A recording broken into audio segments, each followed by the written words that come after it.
Hello दोस्तों, मेरा नाम है अभिषेक।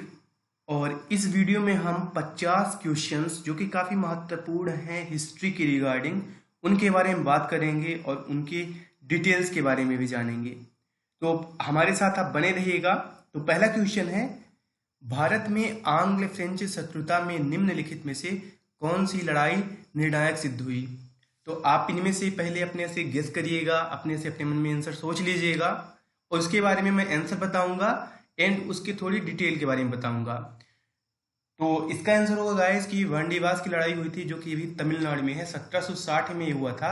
इसमें अंग्रेजों की जीत हो जाती है फ्रांसीसियों पे और इसके बाद से फ्रांसीसियों का प्रभुत्व कम हो जाता है और ब्रिटिशर्स एक निर्णायक युद्ध उनके लिए साबित होता है। दूसरा है, करो या मरो का प्रसिद्ध नारा किसने दिया था? तो ये असल में ये डिजाइन किया था यूसुफ मेहर अली ने, लेकिन इसे दिया था महात्मा गांधी जी ने। ये 1942 भारत छोड़ो आंदोलन के टाइम पे उन्होंने दिया था।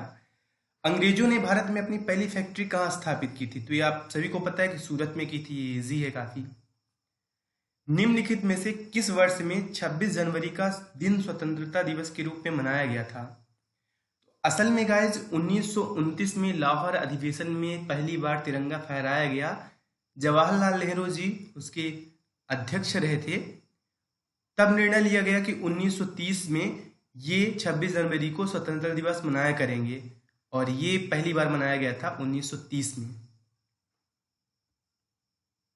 नेक्स्ट क्वेश्चन है, बंगाल में राजस्व का इस्तमरारी बंदोबस्त अस्थाई बंदोबस्त किसने लागू किया था? असल में दोस्तों, इस्तमरारी या अस्थाई बंदोबस्त में ऐसा होता था, आपके पास जितनी भी जमीन है उसके हिसाब से आपको one time for life time, मतलब असीमित टाइम के लिए आपसे टैक्स निर्धारित कर दिया जाता था। तो इसके नुकसान फायदे ये होते थे कि अगर आपकी पैदावार ज़्यादा हो गई तो गवर्नमेंट को कम टैक्स पहुंच रहा है, अगर फसल कम हो गई, पैदावार कम हो गई तो किसान को आत्महत्या करनी पड़ती थी। मतलब इसके नुकसान फायदे दोनों थे, किसानों की पर्सपेक्टिव भी और लेकिन जो गवर्नमेंट थी उस टाइम पे कार्नवालिस की थी, तो फिर बाद में इसे चेंज किया गया था। तो बंदोबस्त लागू किया था कार्नवालिस ने। दोस्तों, ये जितने भी टर्म्स मैं यूज कर रहा हूँ इनकी मैं डिटेल्स में मैं वीडियो बनाऊंगा और काफ़ी बना भी दिया हूँ, तो आप प्लेलिस्ट पे जाके देखिएगा, मैं इसके लिंक डिस्क्रिप्शन बॉक्स में दे दूंगा। छठवां क्वेश्चन है कि यह किसने कहा था कि इस समय मध्य रात्रि होते ही जब संसार सो रहा है, भारत जीवन तथा स्वतंत्रता के लिए जाग उठा है? ये बोला था जवाहरलाल नेहरू जी ने। ये 14-15 अगस्त 1947 की मध्य रात्रि को बोला था। लेकिन ये काफी दुर्भाग्य रहा कि एक तरफ तो आजादी मिली लेकिन इतने सारे दंगे भड़के थे। अगला क्वेश्चन है, यह किसने कहा था?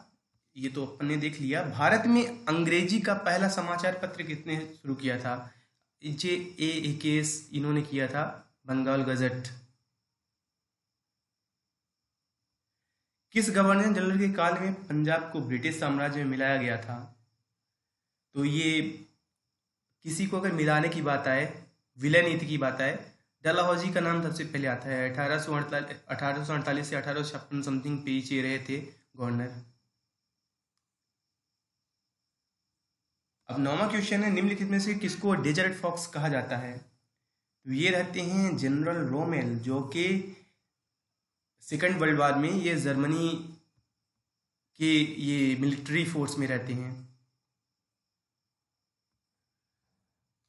अब निम्नलिखित संधियों को कालानुक्रम रखिए, तो इसमें 4 आप देख पाएंगे। तो अमृतसर की संधि हुई थी 1809 में महाराजा रणजीत सिंह और ब्रिटिश गवर्नमेंट के बीच। बसीन की संधि हुई थी 1802 में बाजीराव पेशवा और ब्रिटिश के बीच, ये पूना बैटल के फलस्वरूप हुआ था। और श्रीरंगपट्टनम संधि होती है 1792 में, ये मैसूर के टीपू सुल्तान, निज़ाम और मराठा के बीच होती है और ब्रिटिशर्स भी रहते हैं इसमें, इनके साइन होते हैं, सिग्नेटरी रहते हैं ये। और सालबाई की संधि होती है 1782 में, इसमें ये मराठा ब्रिटिश रहते हैं और पहला आंग्ल मराठा वार होता है। जो सालबाई की संधि रहती है इसमें मराठा बोलते हैं, मतलब समझौता हो जाता है कि फ्रेंच को अपने टेरिटरी में नहीं घुसने देंगे, जो उनका क्षेत्र रहेगा उनके प्रोविंस में फ्रेंच को अलाउ नहीं करेंगे। तो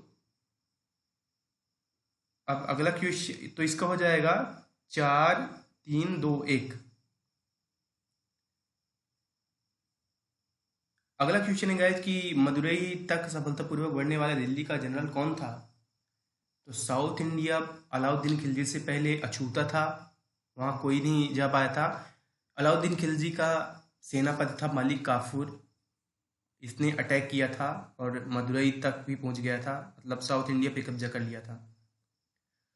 भारत सरकार अधिनियम 1919 को एक और नाम से भी जाना जाता है, वह है 1919 में मॉन्टेग्यू सेक्रेटरी थे और चेम्सफोर्ड यहाँ के गवर्नर जनरल थे, तो इसी नाम से जाना जाता है। और गाइस इसमें होता क्या है कि पहला विश्व युद्ध होता है, उसके फलस्वरूप एक इनाम दिया जाता है भारतीयों को, क्योंकि यहाँ के काफ़ी सारे सैनिक मरे थे, भाग लिए थे ब्रिटिशर्स की तरफ से, तो उनको क्षेत्रीय कुछ ओहदा दे दिया जाता है गवर्न करने के लिए, और फिर ये रिप्लेस होता है 1935 एक्ट से। भारतीय राष्ट्रीय कांग्रेस का जनक किसे कहा जाता है? तो ये आप सभी को पता है, एओ ह्यूम रहते हैं, उनको कहा जाता है। 1885 में स्थापना होती है। 1916 में कलकत्ता में होम रूल लीग की स्थापना किसने की थी? तो अप्रैल में लोकमान्य तिलक ने की थी, ये बॉम्बे प्रोविंस में की थी, लेकिन उसके बाद मद्रास और बकाया क्षेत्र में जितने होते गए वो एनी बेसेंट ने किया था,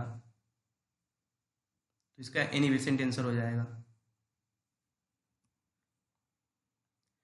अगला क्वेश्चन है दोस्तों, सविनय अवज्ञा और करों का भुगतान न करने के लिए महात्मा गांधी को प्रेरणा किससे मिली थी?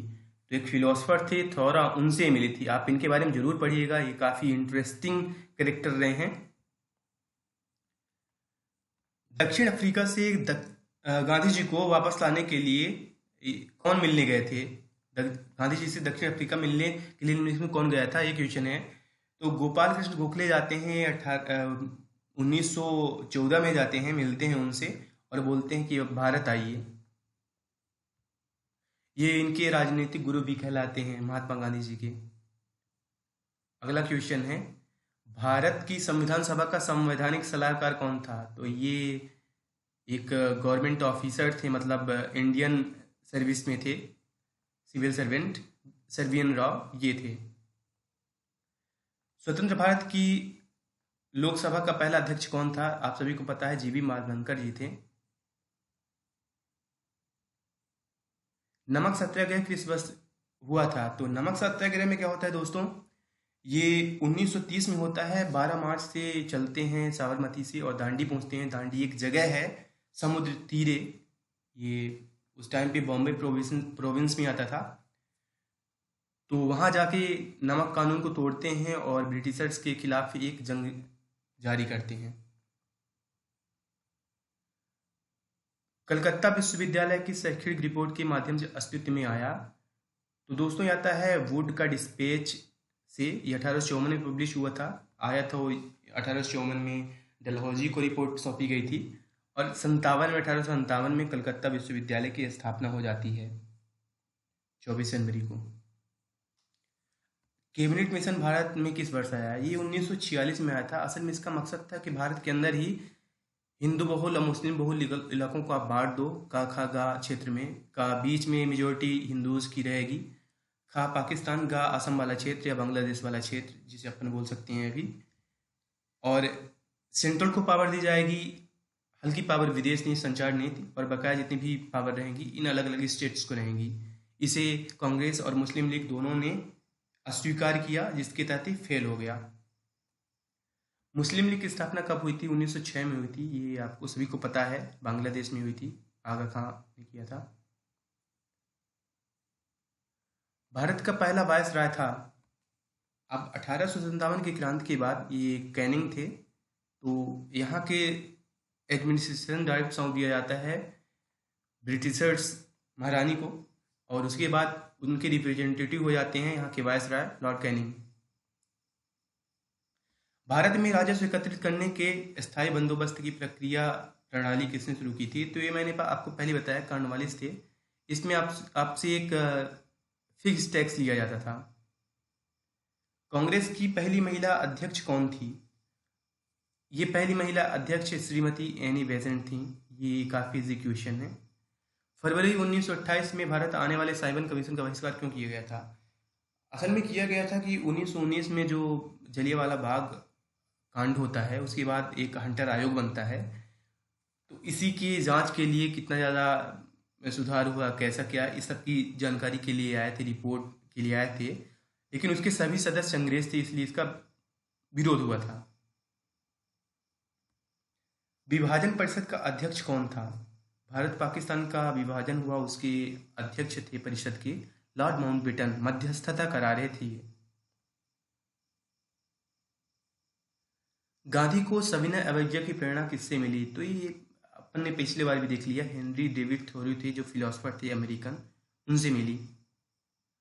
पाकिस्तान का विचार सबसे पहले किसके मन में आया था? तो ये गाइस आया था सबसे पहले मोहम्मद इकबाल के मन में, क्योंकि उस टाइम पे देख रहे थे किस तरह से इनको इग्नोर किया जा रहा है। इसीलिए इनको कहीं ना कहीं लगा कि हमारा भी एक राज्य होना चाहिए जहां हमें सुकून मिले। आधुनिक भारत में स्थानीय स्वशासन का अगुआ सामंत किसे माना जाता है? तो स्थानीय स्वशासन जैसे आप अभी गांव का सरपंच वगैरह देखते हैं, फिर जिला पंचायत देखते हैं, ये जितना भी रहता है, तो ये है ग्राम सभा वगैरह, ये सबको इन्होंने इंट्रोड्यूस किया था लॉर्ड रिपन ने 1882 समथिंग पे। बरदौली सत्याग्रह के बाद वल्लभ भाई पटेल को सरदार की पदवी किसने दी थी? तो बरदौली सत्याग्रह हुआ था 1928 में, और वहाँ की लेडीज जो थी उन्होंने दिया था। और अगर ये ऑप्शन में ना होगा तो आपको लगाना है महात्मा गांधी, तो इसका आंसर हो जाएगा। सती प्रथा का उन्मूलन किसने किया था? तो सती प्रथा का उन्मूलन किया था लॉर्ड कॉर्नवालिस ने, सॉरी विलियम बेंटिक ने, सॉरी मेरे मुंह से गलत निकल गया, विलियम बेंटिक ने किया था 1928 में। ये राजा राम मोहन राय थे, उनकी मदद से। और गाइस आपको बता दें, अगर आप सच में पढ़ेंगे, इसे गहराई से पढ़ेंगे अलग अलग सोर्सेज से, तो आपको पता चलेगा उस टाइम पे सती प्रथा के खिलाफ एक काफ़ी बड़ी भीड़ उमड़ी थी, जगह जगह आंदोलन हो रहे थे। और लाइक मदन मोहन मालवीय, लोगों ने भी इसका काफ़ी विरोध किया था। उन्होंने बोला था हमारी प्रथा है, हम तो लेडीजों को जलाएंगे, आप कौन होते हो हमें रोकने वाले। तो ये प्रथा थी। तो विलियम बेंटिक रहते हैं। 33rd नंबर है, मोहनदास करमचंद गांधी को महात्मा किसने कहा था? तो ये कहा था रविन्द्रनाथ टैगोर ने। 34 नंबर है, मोहम्मद एंग्लो ओरिएंटल कॉलेज बाद में बन गया। ये बन गया था अलीगढ़ मुस्लिम विश्वविद्यालय, और सर सैयद अहमद खां इसके फाउंडर रहे। 1875 में इसकी स्थापना होती है गाइस। और असल में इसका उद्देश्य था वेस्टर्न एजुकेशन को बढ़ावा देना, पढ़ाई पे ज़्यादा फोकस करना। ये मुस्लिमों के बीच में जो खिलाफत आंदोलन कर रहे थे, या फिर जो रूढ़वादिता और एक्सट्रीमिज्म को ज़्यादा फॉलो करते, उनके खिलाफ एक काउंटर था। ये सर सैयद अहमद खां की जो एजुकेशन है वो काफ़ी मॉडर्न और वेस्टर्न को सपोर्ट करते थे। भारतीय राष्ट्रीय कांग्रेस ने अपने किस अधिवेशन में पूर्ण स्वराज को अपना लक्ष्य घोषित किया था? तो भारतीय राष्ट्रीय कांग्रेस ने 1929 में लाहौर अधिवेशन में, जिसमें जवाहरलाल नेहरू जी रहते हैं, उसमें इन्होंने पूर्ण स्वराज को एक्सेप्ट करने की बात कही थी। और पूर्ण स्वराज का मतलब होता है कि पहले बोला गया था, होम रूल लीग जब तिलक लाए थे, एनी बेसेंट वगैरह वगैरह, तो उसमें बोला गया था कि हमें होम रूल लीग चाहिए, मतलब आप फॉरेन सेंट्रल में आप पावर में रहो, लेकिन जो स्थानीय शासन है उसमें हमें हिस्सेदारी दो। लेकिन बाद में बात बढ़ती गई, और 1929 आते आते कांग्रेस के मन में पहली बार विचार आ गया था 1929 में कि पूर्ण स्वराज हमें चाहिए। लेकिन इससे पहले भी दादा भाई नौरोजी बोल चुके थे कि 1904-5 समथिंग पे पूर्ण स्वराज की बात बोल चुके थे।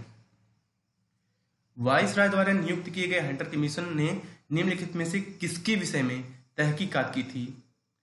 तो हंटर कमीशन आया था गाइस जलियांवाला बाग। उस टाइम पे सेक्रेटरी मॉन्टेग्यू थे, तो इसके एजुकेशन के लिए उन्होंने हंटर कमीशन का गठन किया था। वह कौन सा स्थान है जहां से आचार्य विनोबा भावे ने 1940 में वैयक्तिक सत्याग्रह या व्यक्तिगत सत्याग्रह शुरू किया? तो ये किया था महाराष्ट्र में पवनार से। और दोस्तों ये वैयक्तिक या व्यक्तिगत सत्याग्रह ये होता था 1940 में महात्मा गांधी जी ने शुरू किया था कि हम सत्याग्रह करेंगे, भाषण देंगे, लेकिन इसके बाद हम अपनी गिरफ्तारी भी देंगे और वो भाषण, वो रैली, वो सत्याग्रह करने से पूर्व हम वहाँ के मजिस्ट्रेट को बताएंगे कि हम ऐसा करने जाने वाले हैं। स्वदेशी आंदोलन शुरू किया गया था। तो दोस्तों ये शुरू किया गया था पहली बार बंगाल विभाजन के विरोध में, और इसके विरोध में ब्रिटिशर्स के जो कपड़े थे, उनके जो प्रोडक्ट्स थे, उसको जलाया गया, काफ़ी मात्रा में विरोध हुआ। निम्नलिखित में से वह प्रथम भारतीय व्यक्ति कौन था जिसे ब्रिटिश संसद के लिए चुना गया था? तो ये अब्सोल्युटली थे Dadabhai Naoroji, the old grand man of India. तो इनको चुना गया था 1892 से 1895। ये लिबरल पार्टी के मेंबर थे यूके के। दोस्तों एक बात और बता दें कि लिबरल पार्टी ने इसे सक्सीड किया था लेबर पार्टी, और लेबर पार्टी ही बाद में वो पार्टी बनती है 1947 में, जिसके प्राइम मिनिस्टर रहते हैं क्लेमेंट एटली, जो कि विंस्टन चर्चिल, जो कि एक पिशाच टाइप के रहते हैं। बंगाल में भुखमरी आ जाती है, फिर भी वो वहाँ पे अनाज नहीं भेजते, सारा का सारा ब्रिटेन को जाता है। तो ये काफ़ी बड़ी हिस्ट्री छुपी है और मैं इसके बारे में भी वीडियो बनाऊंगा, लाऊंगा। निम्नलिखित में से किसके द्वारा बंगाल में स्तंभरारी बंदोबस्त, ये बार बार आ रहा है, लॉर्ड कॉर्नवालिस ये थे। हमने आपको पहले बताया कि परमानेंट सेटलमेंट में होता था कि आपसे एक फिक्स टैक्स वसूल किया जाएगा, मौसम कोई भी हो, पैदावार कैसी भी हो, आपको टैक्स उतना ही देना है।